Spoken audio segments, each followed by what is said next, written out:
Så, hej Kasper. Velkommen til. Her har jeg min samfundsfagssynopsis, hvor jeg har valgt, som emne har jeg valgt finanslovforslaget, mangler klimafokus, som der sådan primært tager sådan, kort sagt udgangspunkt i, at grund af den her coronakrise, så har vi sådan valgt at bruge vores finansielle midler anderledes i forhold til, i stedet for at fokusere på klimaet, så vil vi ligesom at fokusere på, sådan, på de hårdt ramte virksomheder. Øhm, for ligesom at se sådan via de her lovpakker, om der er nogen chance for, at virksomhederne kan overleve. Da de formentlig har mistet en hel masse, en god del af deres omsætning grundet de her omstændigheder, som coronakrisen ligesom har bragt med sig. Så ja. Og i forhold til præsentation af eller emnebegrundelse, så handler opgaven om, som sagt, at vi grundet coronakrisen har valgt at sætte penge af til at kunne støtte de hårdt ramte virksomheder frem for at fokusere på klimaet, som egentlig var sådan det først antaget forslag, som de her penge, den her pulje ligesom skulle gå til. Og jeg valgte det her emne, fordi jeg synes, det er spændende, og så er det også noget, som der er aktuelt og er meget vigtigt at debattere om, fordi at der ligesom er forskellige sådan, synsvinkler og perspektiver i forhold til, hvordan vi burde bruge de her penge, som vi har fået stillet til rådighed. Og det, der interesserer mig ved det her emne, det er, at det sådan, at jeg ligesom har indflydelse på det, og du har indflydelse på det, og vi faktisk alle sammen sådan reelt set har indflydelse på det i et vist omfang.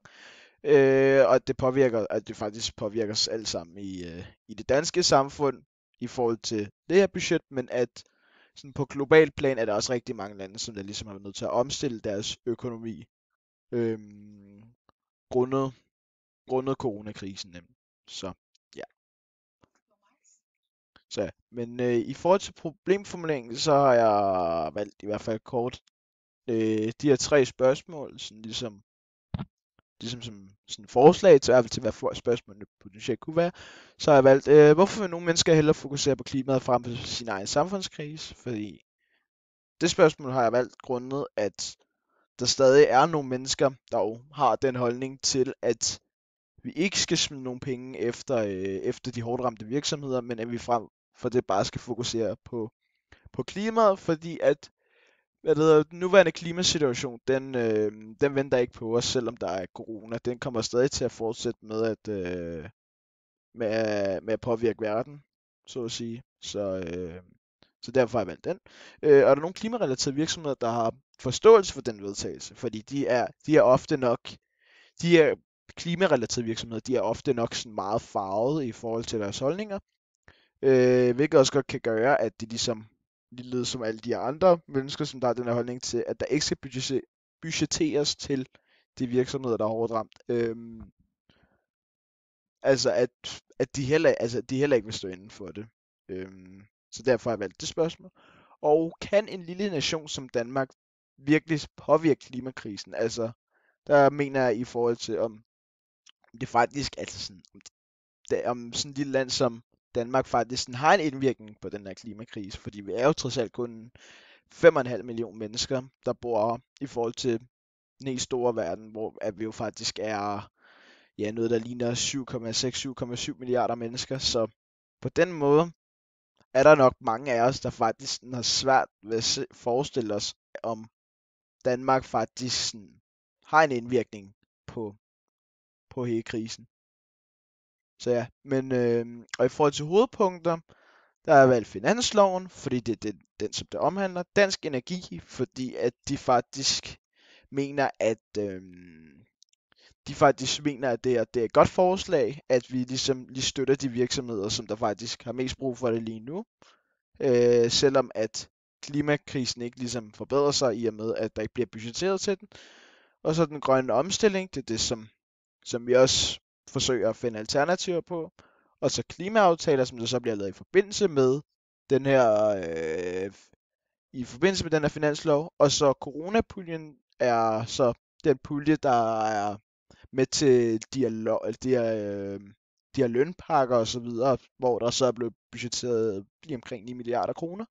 Og udbredelse af fibernettet, det er ligesom det, som der ligesom sætter sløjfe på det hele med, at der også vil blive budgetteret nogle penge til at udbrede fibernettet i landet, der hvor at der der hvor det endnu ikke, er etableret. Så ja. Og i forhold til at skulle konkludere på det her, så tænker jeg sådan ligesom at tage de sådan nok de vigtigste punkter fra hovedpunkterne.